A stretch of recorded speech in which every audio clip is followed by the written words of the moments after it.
Shalom, selamat pagi Bapak Ibu Saudara yang terkasih di dalam nama Tuhan Yesus Kristus. Mimbar Gemar GSJA Peniel Surabaya dan GSJA Cabang Anugerah Kemendung pada hari ini, Rabu 6 Juli 2024. Bapak Ibu Saudara yang terkasih, pada pagi hari ini kita akan sama-sama belajar dari sebagian dari jadwal pembacaan Gemar kita yang terambil dari 1 Yohanes pasal yang keempat. Kita akan baca ayat 7 sampai yang ke-12 saja.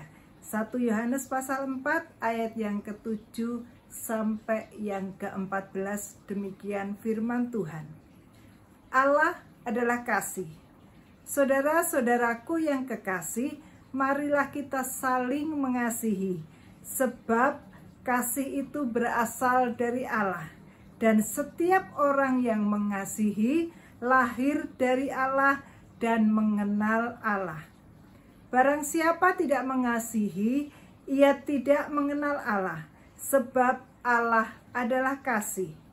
Dalam hal inilah kasih Allah dinyatakan di tengah-tengah kita, yaitu bahwa Allah telah mengutus anaknya yang tunggal ke dalam dunia, supaya kita hidup olehnya.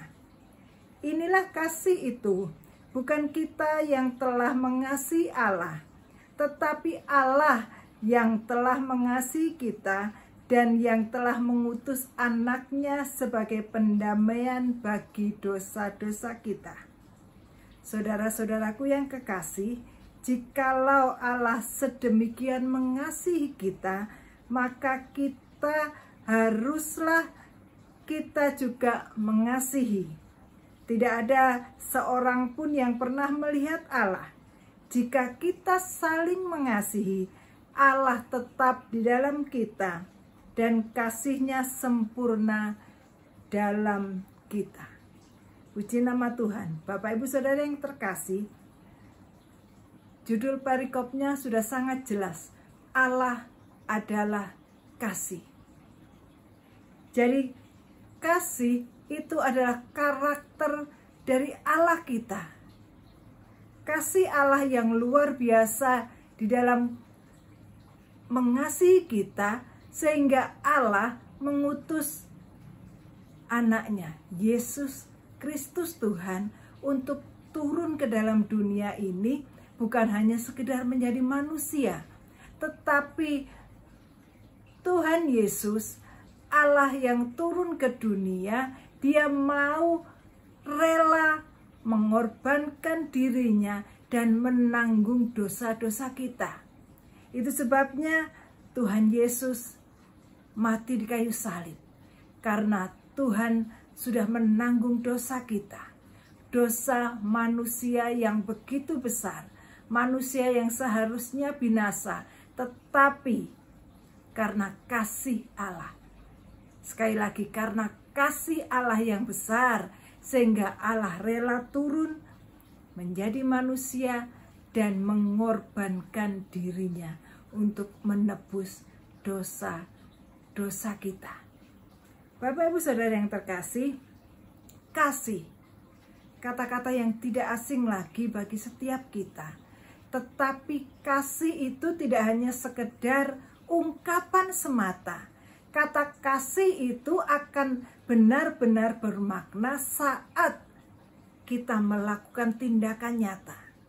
Kasih Allah itu luar biasa, dibuktikan dengan satu tindakan yang luar biasa, yaitu Allah turun menjadi manusia dan mau menanggung dosa kita.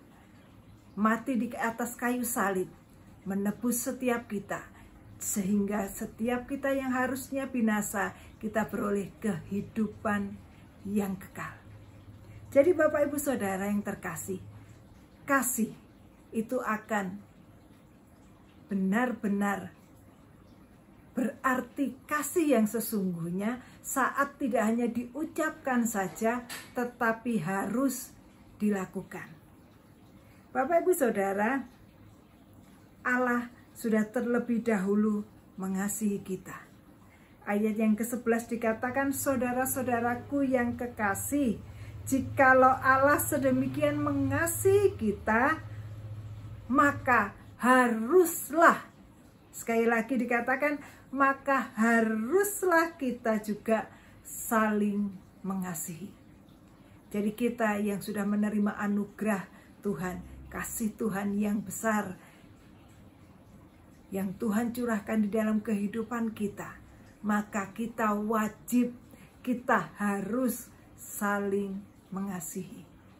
Dan ingat sekali lagi, kasih bukan hanya sekedar ucapan semata-mata, tetapi kasih harus dinyatakan melalui perbuatan yang nyata. Bapak Ibu Saudara yang terkasih, di ayat yang ke-12 dikatakan tidak ada seorang pun yang pernah melihat Allah. Kita tidak akan mampu melihat Allah yang agung, yang besar, yang maha kuasa itu. Tetapi di sini jelas dikatakan jika kita saling mengasihi, jika kita saling mengasihi, kita mengasihi orang lain dan orang lain juga mengasihi kita. Di dalam komunitas kita, di gereja kita, di dalam keluarga kita, di lingkungan kita, kalau kita menunjukkan kasih dalam perbuatan nyata, maka Allah tetap di dalam kita dan kasih-Nya sempurna di dalam kita. Jadi Bapak Ibu Saudara yang terkasih, mari kita yang sudah menerima kasih Allah, kita juga boleh melakukan kasih. Kita mengasihi saudara-saudara kita. Kita mau berbuat seperti Allah yang sudah mengorbankan diri untuk kita. Kita pun juga harus mau berkorban untuk orang lain, sehingga nyata kasih Allah di dalam kehidupan kita juga dirasakan oleh orang-orang yang ada di sekitar kita. Biarlah kasih itu tidak hanya sekedar kita ucapkan, tetapi kasih itu bisa dinikmati oleh orang-orang di sekitar kita. Dan nama Tuhan boleh dipuji dan dimuliakan. Mari kita berdoa. Tuhan, kami mengucap syukur untuk malam hari ini. Kami bersyukur untuk kasih Tuhan yang besar dalam kehidupan kami. Dan kami mau bersyukur Tuhan, kami bersyukur kami orang yang harusnya binasa, tetapi karena kasih Tuhan yang begitu besar luar biasa, Engkau sudah mati di kayu salib, menanggung dosa-dosa kami dan menebus kami, sehingga kami beroleh anugerah yang besar, beroleh kasih karunia Tuhan dan menikmati surga-Mu yang mulia. Terima kasih Tuhan. Dan ajar kami juga boleh membalas kasih Tuhan dengan mewujudkan kasih itu di dalam perbuatan kami. Kami boleh mengasihi saudara-saudara kami yang lain. Kami boleh melakukan kasih itu, sehingga orang lain boleh melihat kasih Allah yang nyata di dalam kehidupan kami. Terima kasih Tuhan, kami bersyukur. Di dalam nama Tuhan Yesus Kristus, haleluya, amin. Bapak Ibu, selamat bergemar dan mari kita bersama-sama mempraktekkan kasih kita kepada orang lain, sehingga orang-orang di sekitar kita melihat kasih Allah yang sudah tercurah di dalam kehidupan kita.